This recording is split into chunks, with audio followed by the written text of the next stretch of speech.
أعزائي الطلبة والطالبات، السلام عليكم ورحمة الله وبركاته. مرحبا بكم من جديد.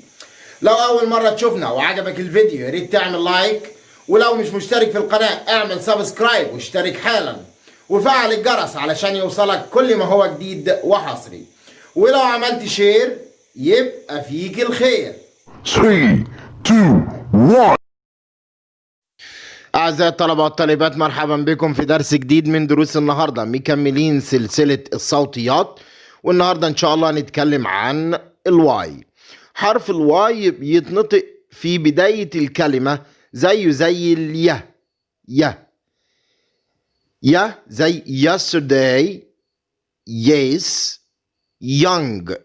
يبقى yes, young. تعال نشوف ازاي حرف الواي شكله كفاول يظهر لي. تعال نشوف الكلمة الأولى: جيلي، هابي، كاندي، باني.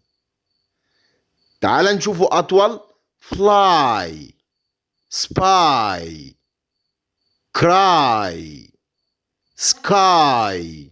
إذن ظهر حرف الواي as a vowel كصوت متحرك. وكمان معانا بعض الكلمات زي ماي أو تراي أو فراي، كلها تدينا اللونج آي ومتمثلة في حرف الواي. أشكر لكم طيب المتابعة، والسلام عليكم ورحمة الله وبركاته.